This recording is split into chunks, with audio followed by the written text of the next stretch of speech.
Hi, I'm here to talk to you about economic trends and opportunities in the metaverse. As you've already heard, the potential economic impact is immense, in the trillions of dollars. And while there's a lot we don't know about how the metaverse will play out, in this video we're going to discuss some strong economic predictions. So let's get to it.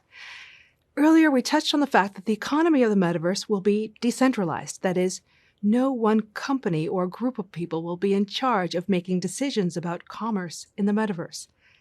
Let's think about this through the lens of the Internet as we know it today, which is often referred to as Web 2.0.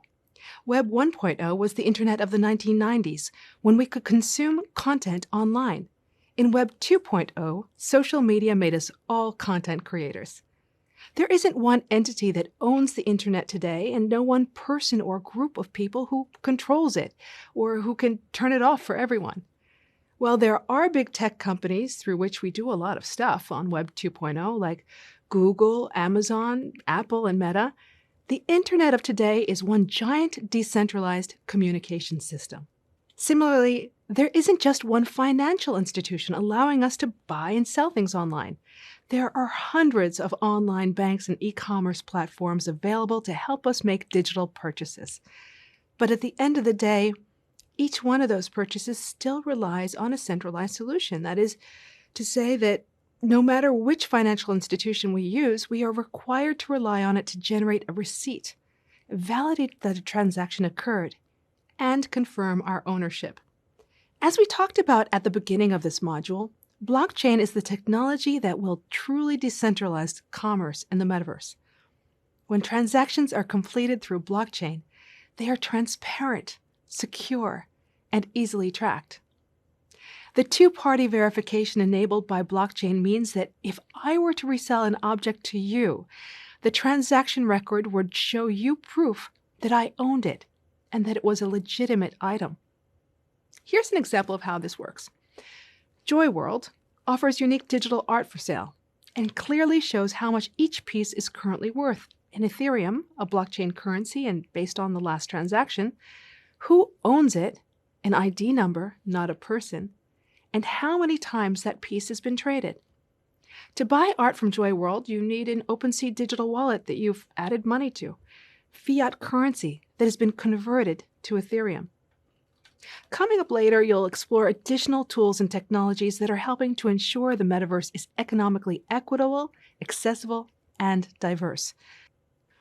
Now, one of the biggest opportunities we see for commerce in the metaverse involves the use of XR, or extended reality.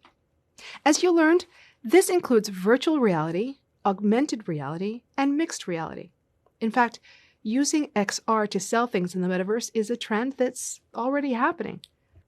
My friend Ashley Crowder is the CEO and co-founder of Ventana, a 3D and augmented reality infrastructure platform.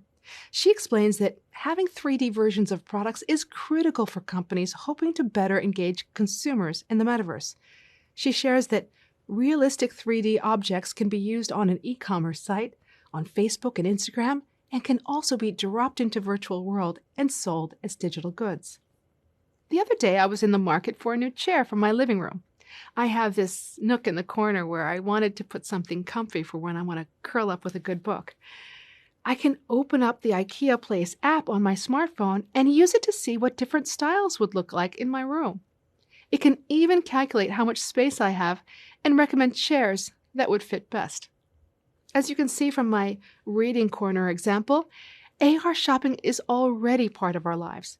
You can try on makeup before you buy through Sephora's virtual artist app.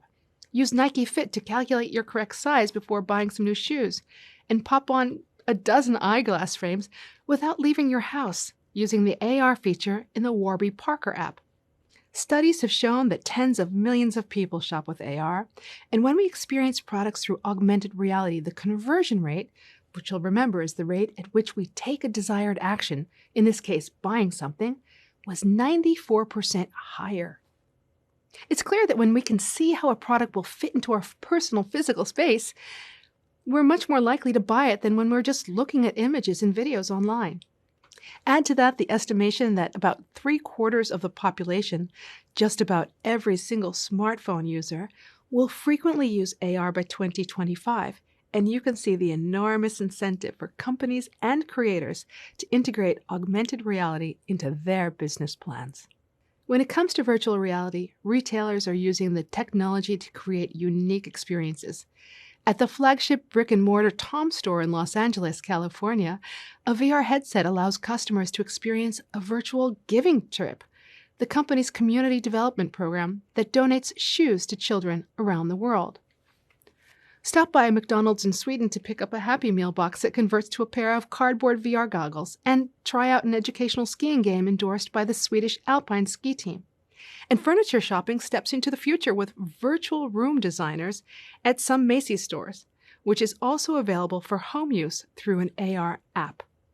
While we are seeing more and more applications for XR when it comes to shopping, as I mentioned at the beginning of the video, there's a lot we still don't know about what the future holds for economic activity and opportunities in the metaverse. Whether it truly meets expectations, Citi issued a report in March 2022 estimating that the metaverse could be worth between $8 and $13 trillion by 2030, topping an estimate we heard earlier in this module, depends on the infrastructure to support it. As you'll learn about later in the course, the hardware and software needed to operate the fully realized metaverse, not to mention the power consumption it will require, must be carefully considered and planned. How big the metaverse economy will grow is still to be determined. As economic opportunities grow in the metaverse, we need to ensure we're fortifying commerce experiences for both buyers and sellers from the frustrations we find ourselves dealing with today, such as theft, fraud, and safety concerns. And that leads us right into the next topic. It's time to explore how we can ensure that no matter how big it gets, the metaverse is economically diverse, accessible, and equitable. Let's go.